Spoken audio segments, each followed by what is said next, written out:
I'm packing up for our girls' trip to Montreal. I'm headed up there with my daughter, my friend Fadra, and we're meeting one of my daughter's friends up there. We're gonna have a really fun time. Our drive from New Jersey to Montreal took about 6.5 hours, and it was a beautiful drive.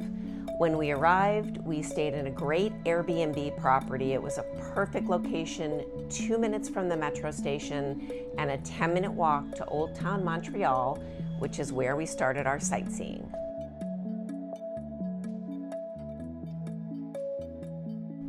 The Notre Dame Basilica is absolutely gorgeous. It's a must-see. We went for the Aura light show, though I don't necessarily recommend this particular activity. It's an immersive light and sound show with lasers and scenery, but my favorite part was just wandering around looking at everything after the light show. And it's about $15 cheaper to buy a regular self-guided entry to the Basilica.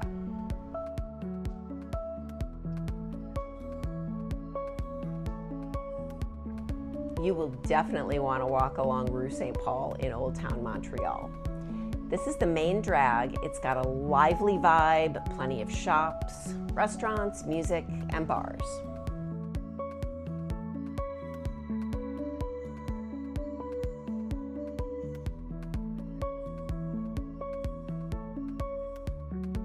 I always like to do a walking tour when I visit a new place, and we learned a lot about the city's history on our tour with free Montreal tours. And yes, the tour is free except for a $5 booking fee and the gratuity for the guide that's optional but definitely recommended because they do a great job.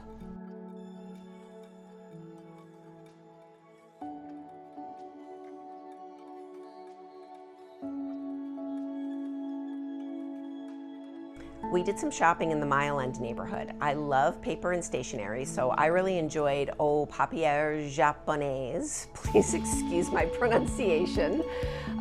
This store specializes in washi. It's a type of handmade Japanese paper. They have over 800 varieties available. You can buy the paper in full sheets, or they will cut a half or a quarter for you.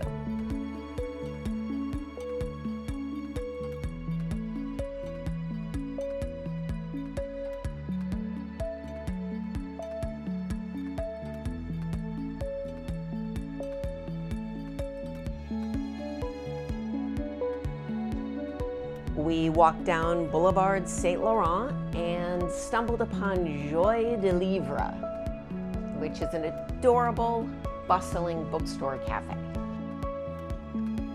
And then we hit a couple of antique and vintage shops before heading to the Mural Festival, where we saw artists painting murals, and there were also a ton of vendors and music and food.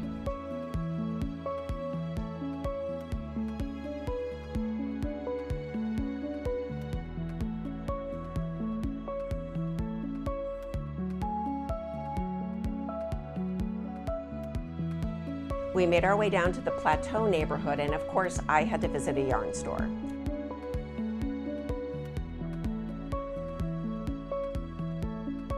I stopped in Witchcraft and bought some art fill yarn, which is a local yarn dyed in Montreal.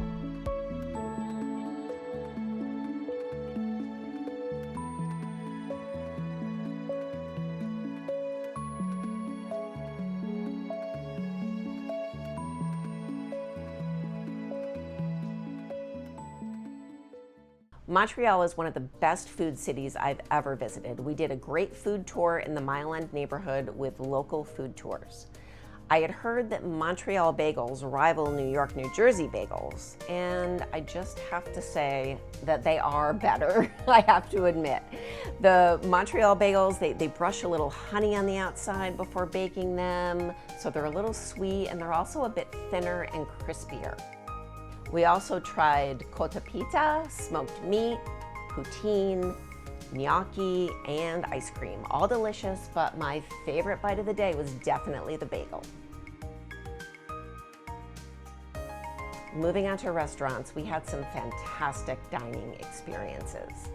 Modavi is wonderful for fine dining. It had a cozy atmosphere and live music that was just the right volume so you could still talk and hear what everyone had to say, and the food was excellent. We had lunch at Olive and Gourmando. Highly recommend this stop. The house-made ricotta with asparagus, lemon, onions, and garlic rubbed sourdough was amazing, as was the chicken melt on brioche. We ate dinner at Foie Gras, which is described as a French diner. I had escargot and the best smash burger of my life. Somehow they surrounded this burger in a rich gravy without getting the bun totally soaked. We had brunch at Antipode, and this is a must-eat in my opinion. The vibe and the food presentation in this restaurant is so Instagrammable. I had a sweet, creamy Biscoff latte and a crispy chicken and waffles. And finally, there's Jardin Nelson. This was my favorite meal of the trip. You feel like you are eating in a garden. It's outdoors, but it's under tents, and there are trees like growing up through the restaurant, so it's inside but outside. They have live music, and it's just such a vibe.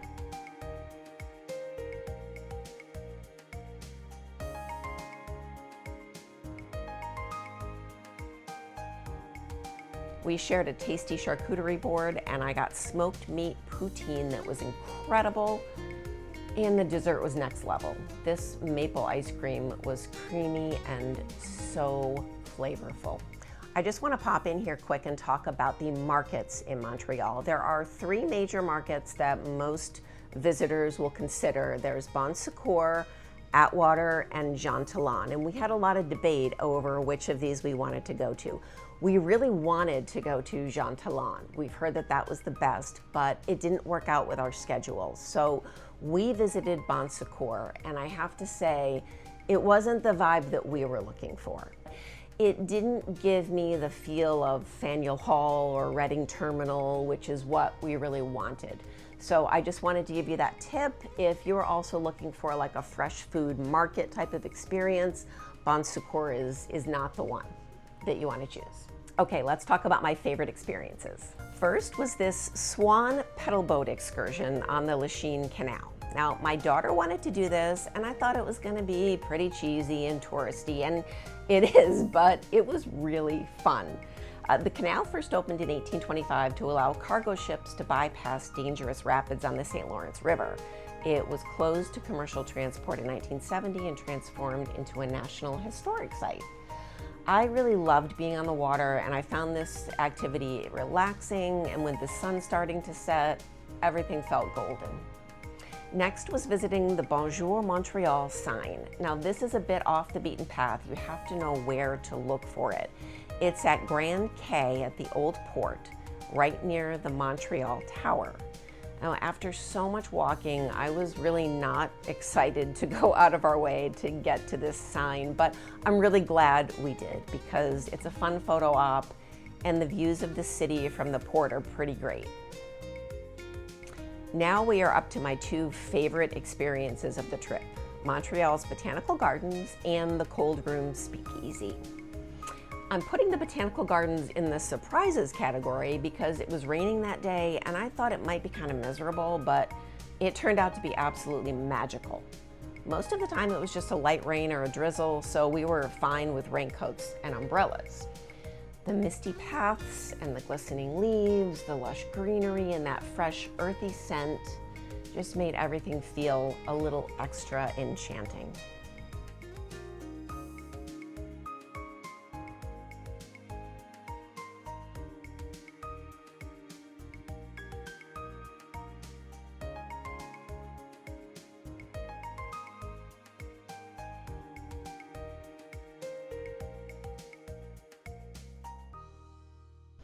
And finally, the Cold Room Speakeasy is something that not everyone would know about. The entrance is an unmarked black door in the heart of Old Montreal. You press a button and wait for them to come and get you. When it's busy, you will be put on a wait list, but we only waited about 15 minutes. They'll bring you down to a dark, lively room that just pulsed with excitement.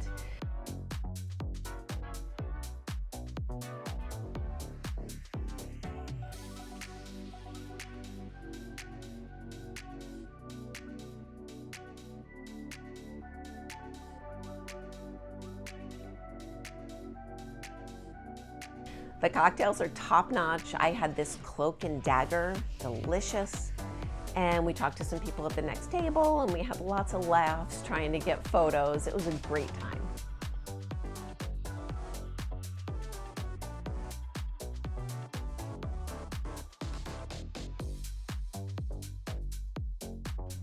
And that's our trip to Montreal. As always, I hope I have inspired you.